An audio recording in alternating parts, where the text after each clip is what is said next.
The focal point of this has been the mayor giving away the farm on Long Island. We're here not just the farm, the recovery services, the beds, the dignity that human lives were able to get from the services provided there have all been lost. All right, Dan, keep on. Most of it has barely been replaced. So we're here to commemorate that. We have a couple speakers coming up. Knows full well what was lost on the island. She is the assistant director of the farm, Serving Ourselves Farm. Please give it up for Sarah Riegler. Yes. Hi guys, thank you for coming. So as James said, I used to be the assistant manager of the farm out on the island. I was there at the time of its closing, when it was closed suddenly in October 2014. And I'm going to give you just a little bit of background on what the farm was and what's been lost. So it's a 2.5 acre production organic vegetable farm, certified organic. We grew about 25,000 pounds of vegetables each year and distributed them throughout the city. About 50% of the vegetables went right back into the city shelter system and were prepared into meals for all of the people staying in Boston's homeless shelter system. And then the other 50% was divided amongst the CSA program in 2 different farmers markets right in the city of Boston. And on the farm, we employed at any given time between 5 and 10 homeless adults in a full-time paid position. They were given a permanent bed out on Long Island and all of their meals out on the island. And basically the idea was that it was a jobs training program that both gave the participants a few months in their lives to just sort of take a breather and recover from the stress of living in the streets, of recovering from addiction, coming out of incarceration, whatever their particular story was. Just give them some space to find some healing for themselves and also have a paid job with some vocational training in horticulture and agriculture. They were given a caseworker to work on getting permanent housing and a permanent job for when they were no longer in the program. So that's what we did year to year. The farm was out there since the late 90s and it grew steadily. We had 3 greenhouses and, you know, a tractor and a bunch of equipment that was paid for both by the Public Health Commission and private fundraising from private donors.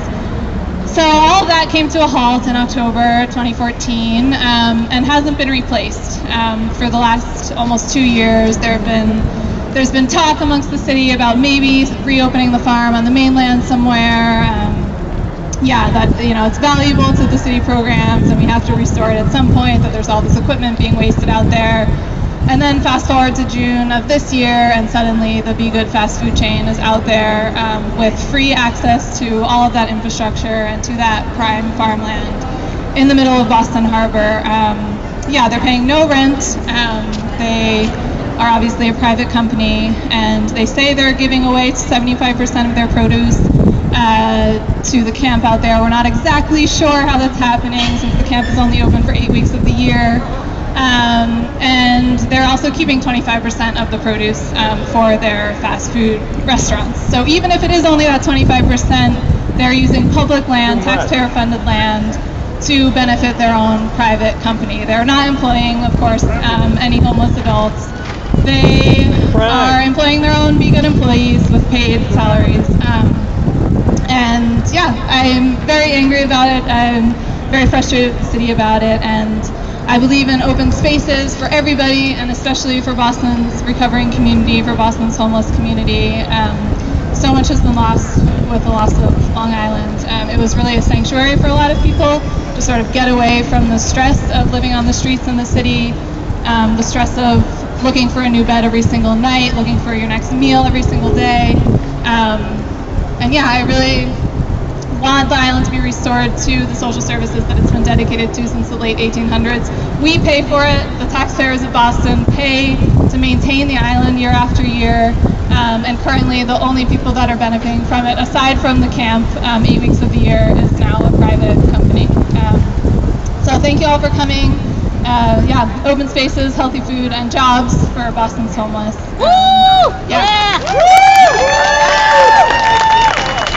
Collective organized to put an end to police brutality We say that killer cops should be put in jail just like everyone else, that they're not above the law.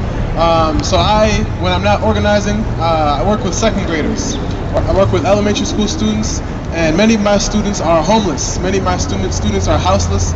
Many of my students are housing insecure. And all the issues and problems that come along with that, all that trauma is brought into the classroom. So I stand in solidarity with all those who put their bodies and their minds and spirits on the front lines fighting against what we know as to be neoliberalism, right? The privatization of public resources and land. And I want to give a shout out to the folks here who are standing in solidarity, because that's what this is about. We need solidarity because that's the only weapon that we have. Because we understand that an injury to one is an injury to all. I recently lost my employment 3 months ago when the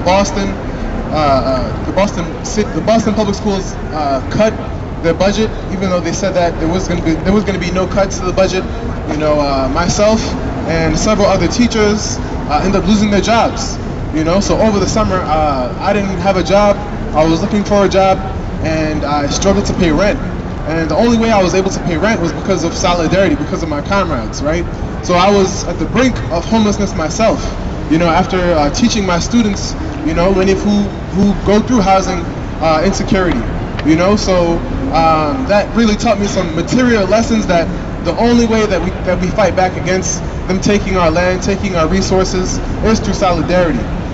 So I just wanted to again say that we have mass action against police brutality understands that the fight against homelessness is one and the same with the fight against police brutality, because the majority of the people who the police brutalize are poor people, working class people, unemployed people, homeless people, houseless people.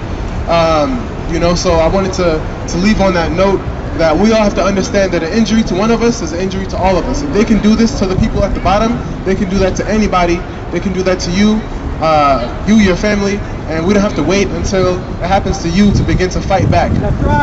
So thank you very much.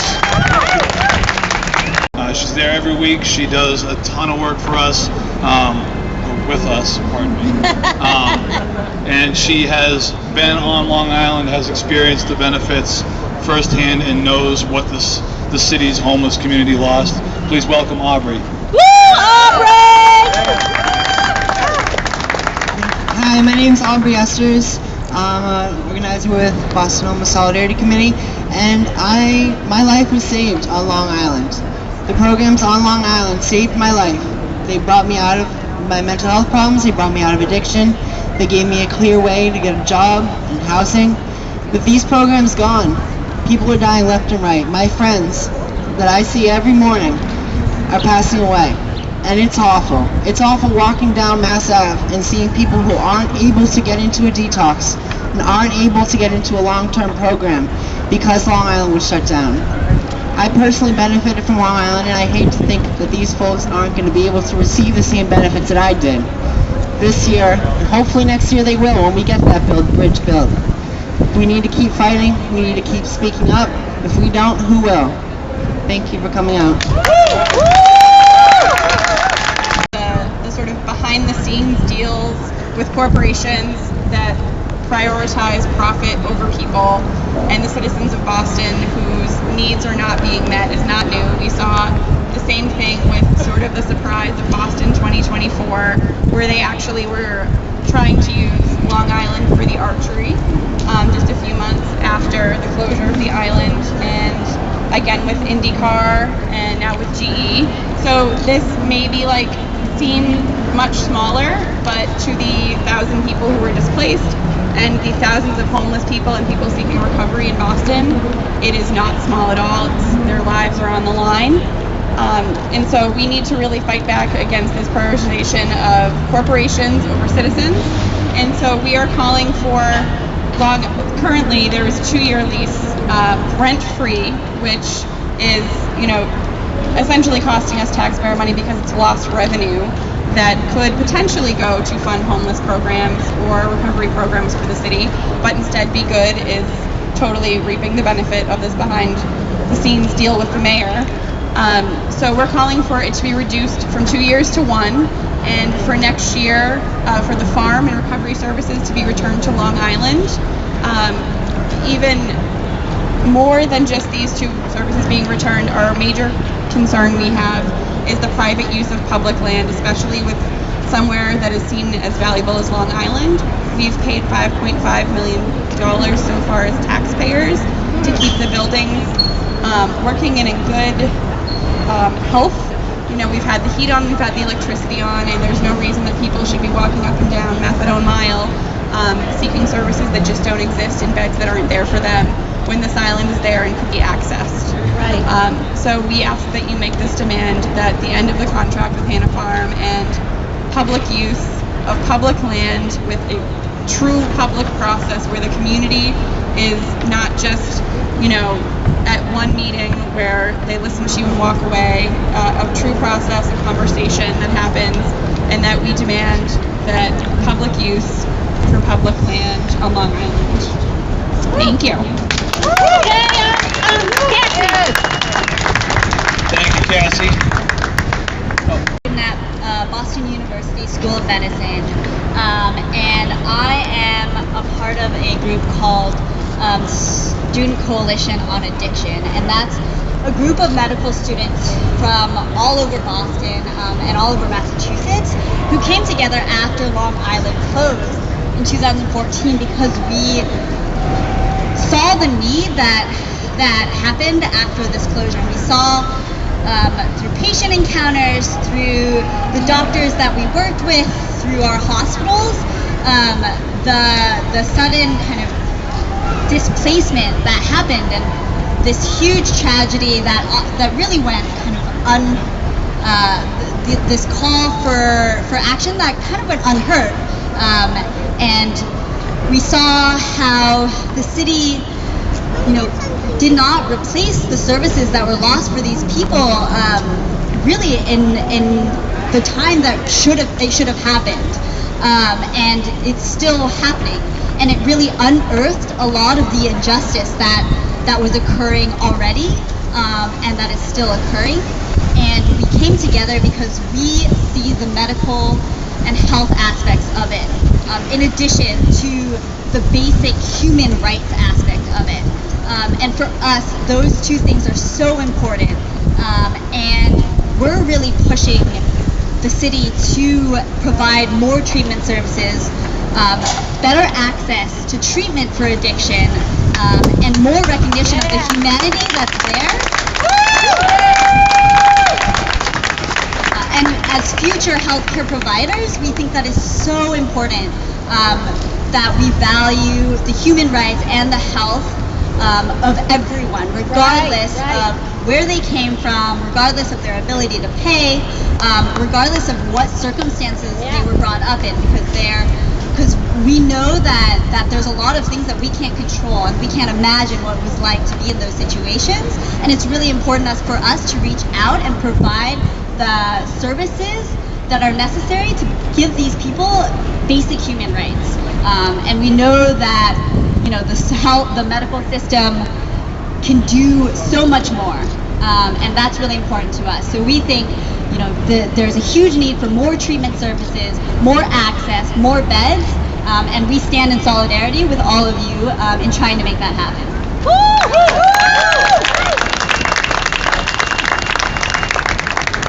Thank you, Laura.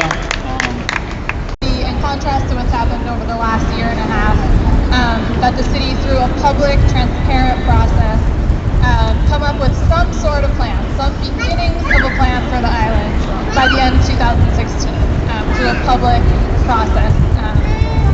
And that we can maybe get some of these issues on ballots and things like that. So one of our demands is a plan by 2016, by the end of 2016, and John's going to take it.